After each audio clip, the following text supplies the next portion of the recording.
4 घड़ी धंधा करो, 3 घड़ी आराम, 1 घड़ी हरि भजन करो, निश्चय होगा कल्याण। श्री रामचंद्र की जय। पार ना पुराणन को और वेदऊ को अंत नाही, और वाणी अनेक चित्त कहाँ कहाँ दीजिए।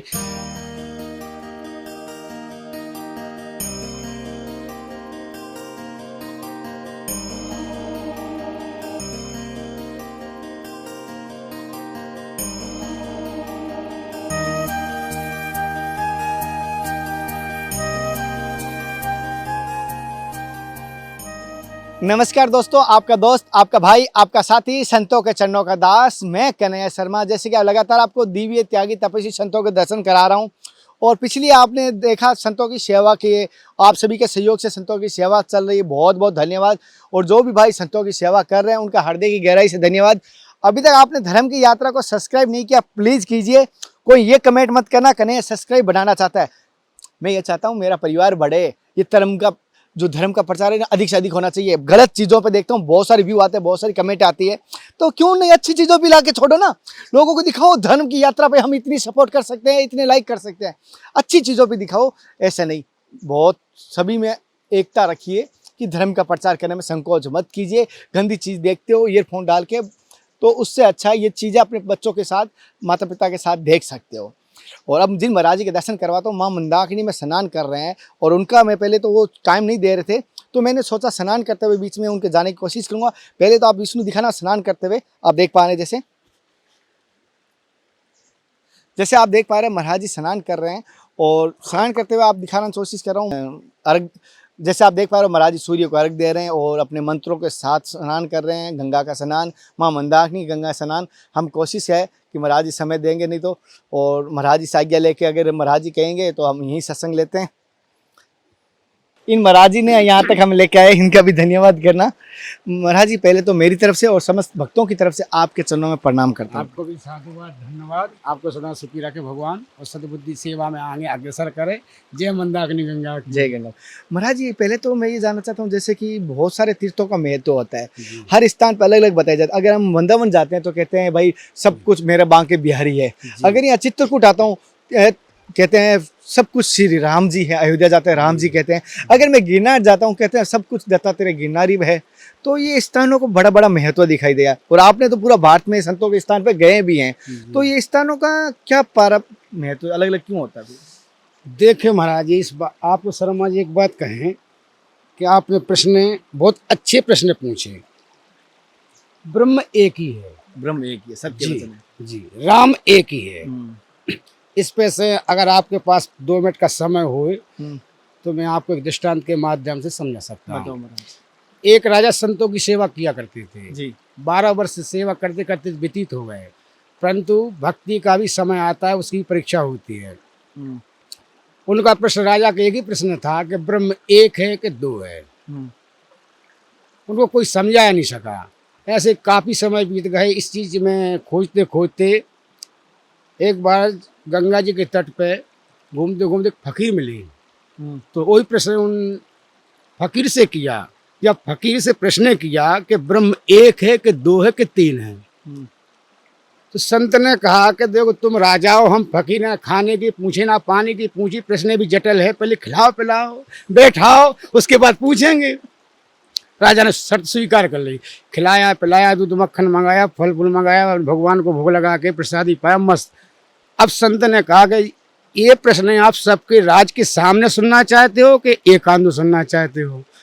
तो राजा ने कहा महाराज अगर राज के सामने सुनाया जा रहा है, द्वार के सामने, तो बढ़िया होता। हम कहे तो व्यवस्था करो, कल 15 दिन लग जाएंगे जनता बुलाने में, 15 दिन हमें खाने पीने की व्यवस्था कर दे, हम खाएंगे पियेंगे, हम उतार देंगे आपको।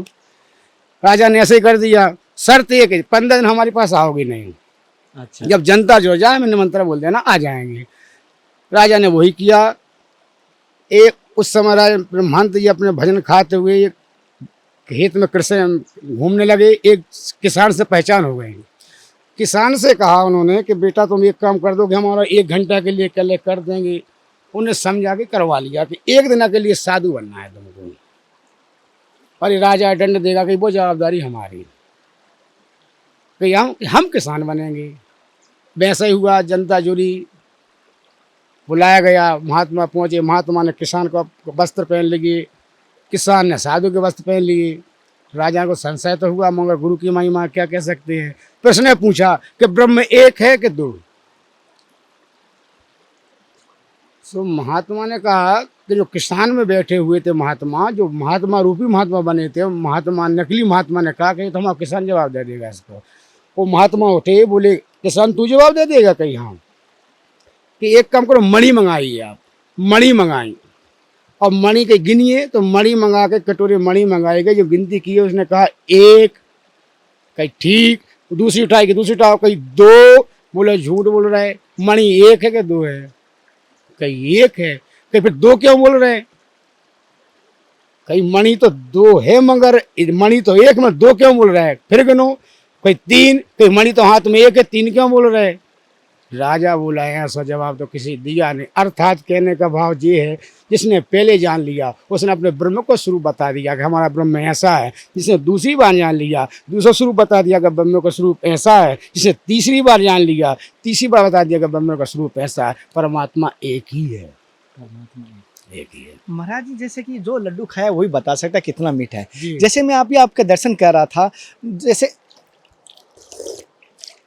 जब आप दर्शन कर रहे थे और माँ मंदाकिनी गंगा मैया के आप स्नान भी कर रहे थे, तो इसमें ये जानना चाहता हूँ, पहले तो तीर्थों का स्नान करने से, क्या गंगा में स्नान करने से क्या तन के पाप मेल धुपता है या मन का धुपता है?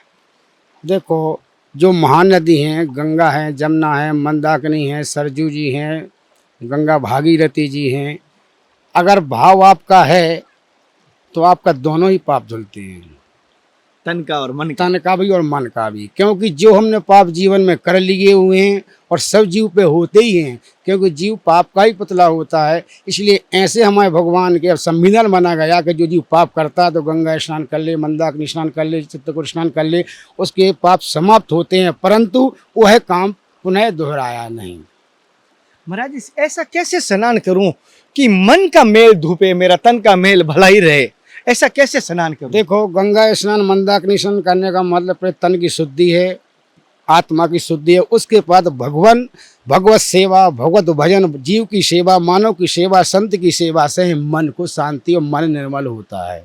अच्छा जी महाराज जी, जैसे कि आपके क्या, जैसे कोई ना कोई संत बनता है, कोई ना घटना से बनता है। आप बच्चापन से बालपन के संत है ब्रह्मचारी, तो मैं ये जानना चाहता हूँ क्या भाव है कि आप संत बने? क्या ऐसा घटना घटी आपके जीवन में? देखो, हमारे गांव में जहाँ हमारा जन्म पाया जाता है वो हमारे गांव में संत आया करते थे और शिक्षित भी हैं, माता की कृपा से अपने नाम शिक्षित भी हैं, भाई बंधु भी शिक्षित हैं, सब सर्विसों में हैं। मैं छोटा बालक रहा, मेरे को मन से साधु को देख के प्रेरणा से हुई। तो संगीतकार भी है, पेटी वगैरह कीर्तन वगैरह गाया करता हूँ, तो मेरा मन बैराग में रम गया, मेरे को बैराग में ही आनंद आ रहा है। अच्छा जी। अच्छा, फिर आप बैराग ले लिया? जी। तो महाराज जी जैसे कि कहीं ना कहीं कहते हैं जो लड्डू खाए वही बता सकता है कितना मीठा है। तो आपने इस संत का जीवन जिया है और आप इस मार्ग पे हैं, तो आपके जीवन का अनुभव कैसा रहा? क्या प्राप्ति होती है इस जीवन में आने के बाद? क्या प्राप्त हुआ? जीवन का अनुभव तो ये होता है, 4 वेद 6 शास्त्र में बात मिली है दो ही, सुख दीने सुख होते, दुख दीने दुख होते। जैसा कर्म करोगे वैसा ही साधु यह जग राम बगीचा, जैसा कर्म करोगे वैसा ही भरोगे, चाहे कहीं से ही पाओ किसी प्रकार। इसलिए मैं तो कहता हूँ कि जीवन में अच्छा करना, जो सदग्रस्त में है वे भगवान पूरा सदग्रस्त का सेवा करें, 3 घड़ी आराम, 4 घड़ी धंधा करें, 3 घड़ी आराम, 1 घड़ी है भजन करें, निश्चय होगा कल्याण। 1 घड़ी ग्रस्त जीवन भजन करे, उसका निश्चय ही कल्याण हो जाएगा। बड़ी सुंदर बात की महाराज, ये वापस कहिए, मुझे आज धारण करने योग्य बात है, ये बताइए वापस। कौन सी? अभी जो 1 घड़ी वाली। हाँ, 1 घड़ी की ऐसा है कि सदग्रस्त जीवन में ग्रह काज नाना जंजाला तियति दर्गम शैल विशाला। ग्रह काज में इतना जंजाल जीव उलझ जाता है माया के चक्कर में कि वो अब भजन को नहीं कर पाता। भज धातु नाम सेवा, सेवा ही भजन है।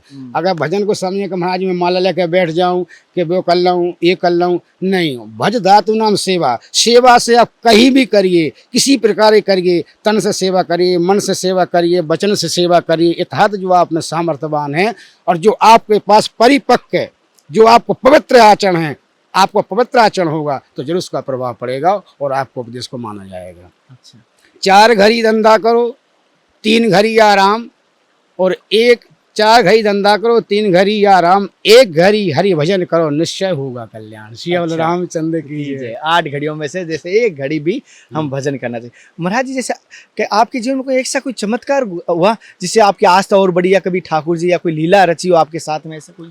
देखो शर्मा जी, ये तो बात आपसे मैं ये कहना चाहता हूँ कि जीवन में सबसे साधु वैराग्य हुआ, कोई मन की चाहना नहीं हुई। अब बिना मन की चाहना से अनेक चाहना सामने आई, परंतु भगवान श्री राम ने कृपा करी, इसलिए अपने राम की तो कोई इच्छा नहीं। और चमत्कार की है तो हमारी नित्य चमत्कार अपनी लीला तो होती रहती है। एक सत्य घटना बताओ जिससे हमारी आस्था और बढ़े, दूसरों भक्तों की आस्था और बढ़े हमारे धर्म के प्रति। और यथार्थ सत्य तो ये है कि आपके प्रश्न अनेक रहेंगे।